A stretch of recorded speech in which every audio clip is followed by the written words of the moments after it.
Welcome to Mindful Me. I'm your host, Dr. Marga Zarraga, family medicine physician and life coach practicing medical aesthetics and wellness based in Greater Boston in Needham, Massachusetts.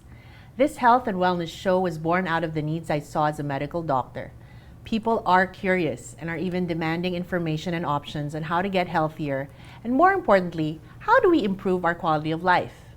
And quality of life is simply, how do I feel good from moment to moment, minute to minute, hour to hour, day to day? It's my goal to highlight to you, our viewers at home, the knowledge and experience of various experts from both mainstream and complementary disciplines to inspire action in our communities in the areas of self-care and self-development, physically, mentally, and energetically. Today's guest is Kellie Sabas. Kellie has a Bachelor of Science in Tourism from one of Asia's top universities, the University of the Philippines. Kellie is a veteran wife and a mother of 2 growing boys. She is based in Scripps Poway in San Diego, California. Kellie enjoys volunteering in her community through educational nonprofits in the U.S. to raise funds for scholarships for Filipino undergraduate and international graduate students from her alma mater. Kellie is a certified meditation teacher and the creator of Happy Body, Mind, and Soul Retreats.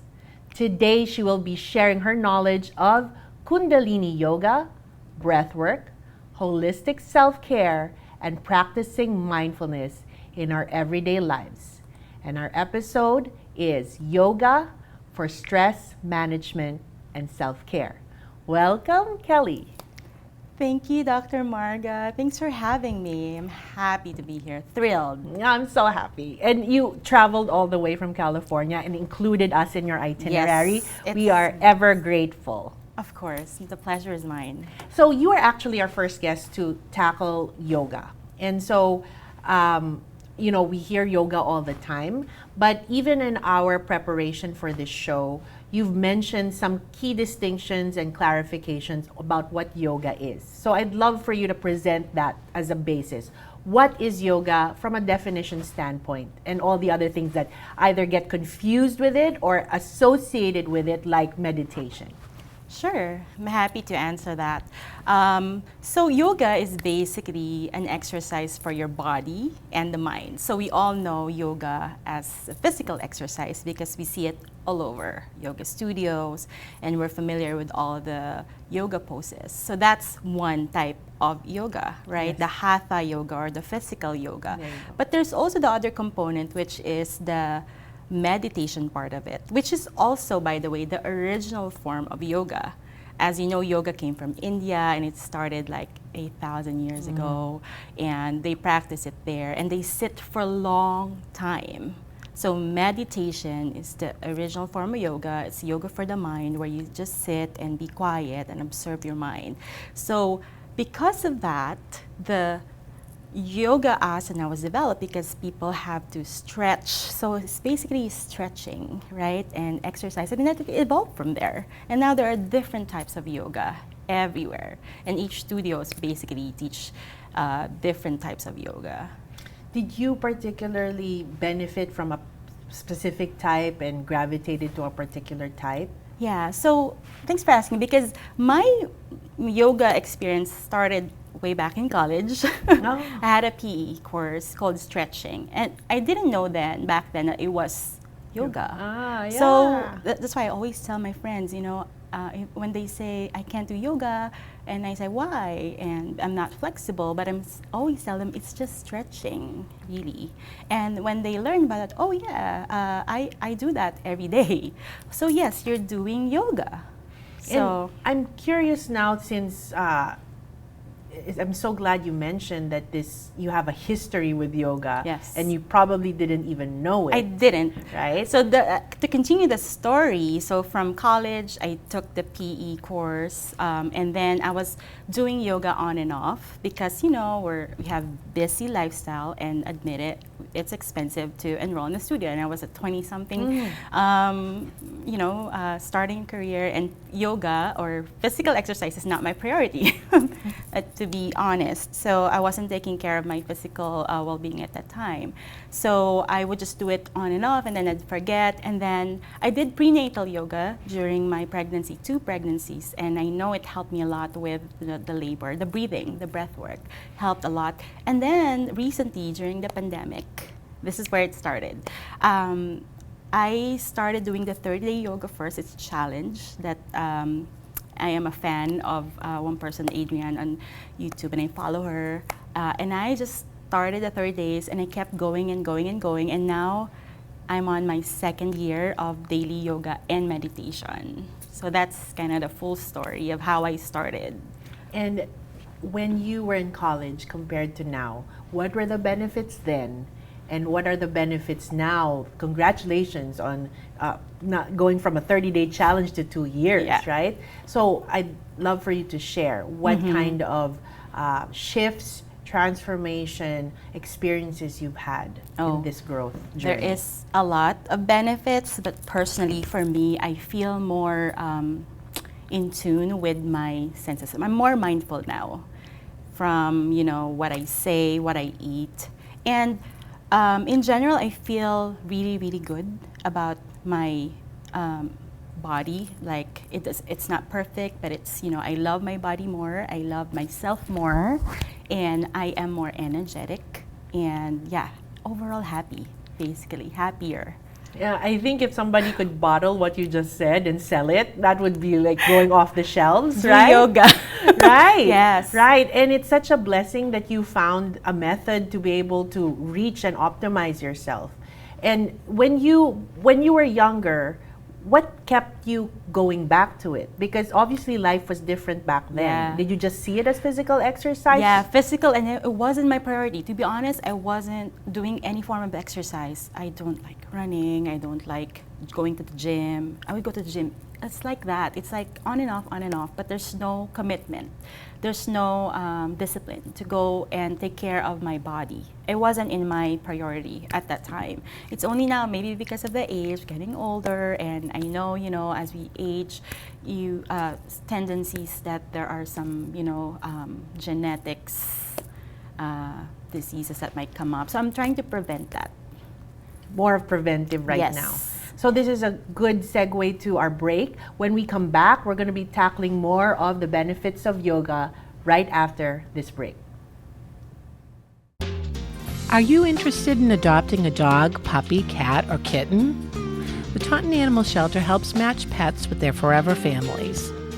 The Taunton Animal Shelter is a volunteer-based home that has been located on West Water Street in Taunton, Mass. Since the early 90s. The Friends of the Taunton Animal Care Facility's mission is to assist in providing quality pet care and full support to adoptive pets and their families. There are many ways to meet all of the pets who are waiting for homes. You can go to tauntonshelter.petfinder.com, or you can visit the shelter at 821 West Water Street in Taunton. The shelter's visiting hours are Tuesdays, Wednesdays, and Thursdays from 12 p.m. to 5 p.m., Fridays 12 p.m. to 2 p.m., and Saturdays 12 p.m. to 4 p.m.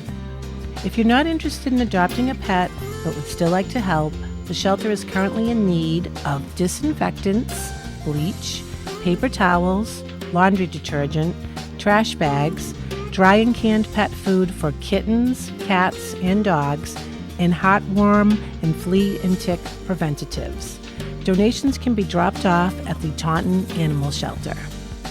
For more information on adopting a pet or donating supplies, visit the shelter, go to our website, tauntonshelter.petfinder.com, or give us a call at 508-822-1463. The shelter is very proud of the adoption success that it has had and its ability to add that special animal to local families. Saving one pet will not change the world, but surely the world will change for that one pet.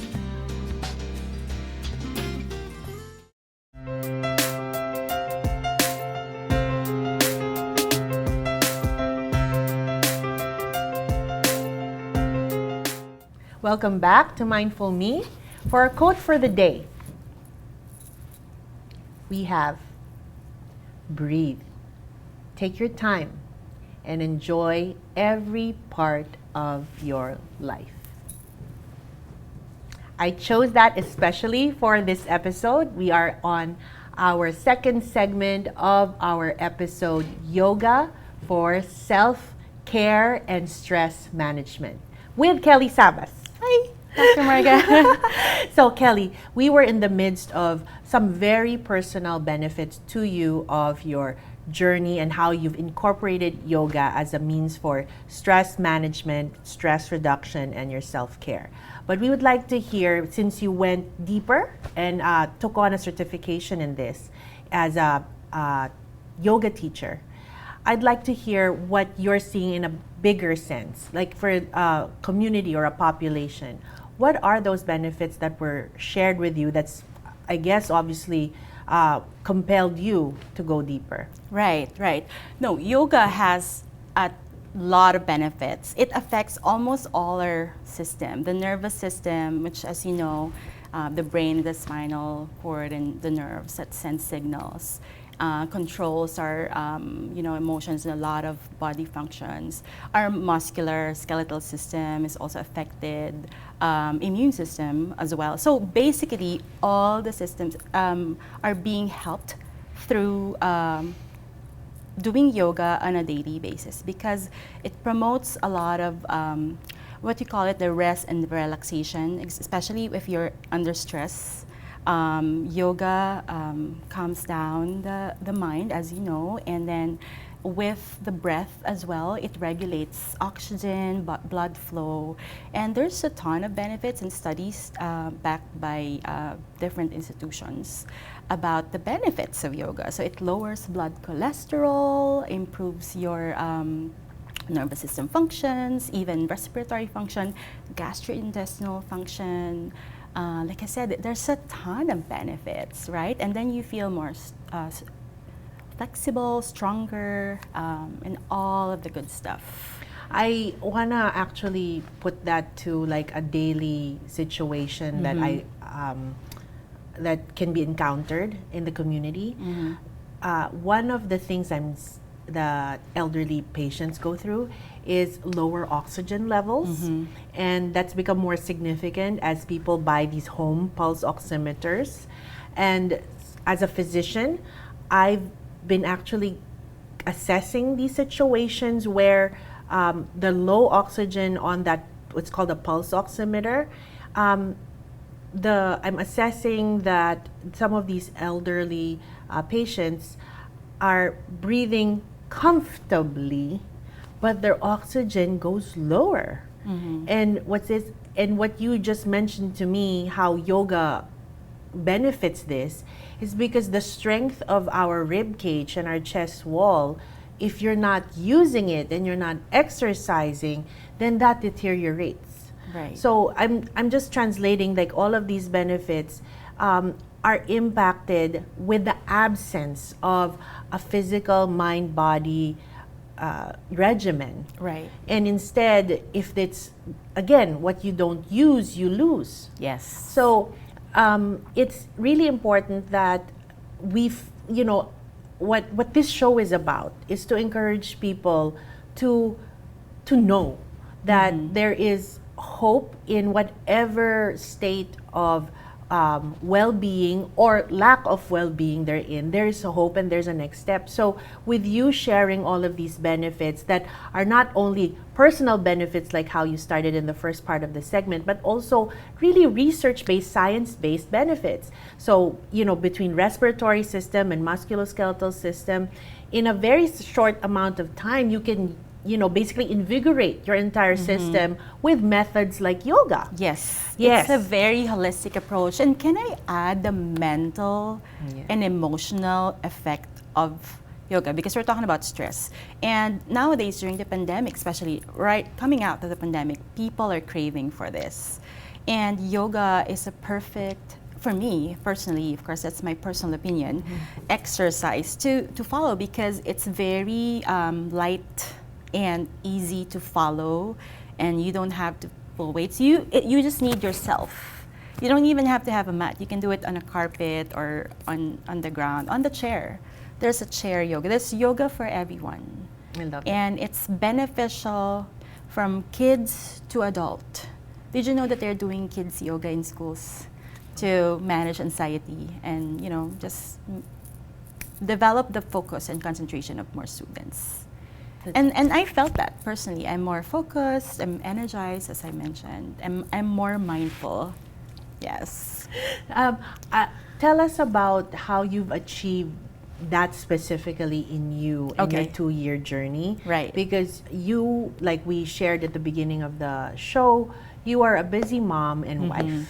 Yes. So how do you get that done? Right. This I'm passionate about. And I studied a course online. And what I learned is that, I think we read about this as you can develop a habit after 40 days and such and such. But aside from that, there are other strategies for you to really stick to that habit or whatever it is. It could be exercise, it could be your hobby, say you want to read or you want to run, things like that. So you can set any goal and then follow the steps, right? And then what are those strategies? Can I just share some of the strategies that I did, that I Please learned do. from the course that I took, the Science of Wellbeing? So one is to have a schedule on your calendar, right? And if you can do it at a specific time every day, you're actually training your brain to do it on a daily basis. And if you miss, that's okay. It's not like, don't punish yourself if you miss it. So that's one. And then you can put it in your phone, right? So you can have an alert. That helps as well. So your mind already knows, and there are cues that, okay, it's time for me. For me, it's time 2 o'clock. It's time to do yoga. It's between pickup and lunch. So, and I'm done with my errands for the day and my work. What else? You can put it up in the mirror, or while brushing teeth, you can look at it, and get reminded. Or you can even put something in your bedside where you usually go that reminds you, okay, it's time for me to do yoga or meditation. And you can do this anywhere you are, even in your car, but of course, don't drive, right? Before you start the engine, you can just have like a 5-minute or even 2 minutes if you don't have that much time. And be present at that moment. So those are just some of the strategies I learned. And of course, there are a ton. But That's a very helpful one. And then for me, like I said, I started with 30 days and I kept going and going and going. So now my brain is rewired and I don't have to do the 2 o'clock. I just do it in the morning, and if I don't do it in the morning, I do it at night before I sleep. And both are, they have tremendous benefits. Either way, sometimes I do it both, especially during a long day. It's nice to do a bedtime routine. I love it. You've actually given a ton of tips. I hope people at home are actually writing this down. That was such a rich and concise share. I'm so glad we're going to have you again for a part 2. So guys, please watch out for Kellie Sabas. Today we tackled yoga as self-care and for stress management. Please tune in to more episodes of Mindful Me with Dr. Marga Zarraga. Our email is mindfulmetv@gmail.com. And please join us again for another episode of Mindful Me.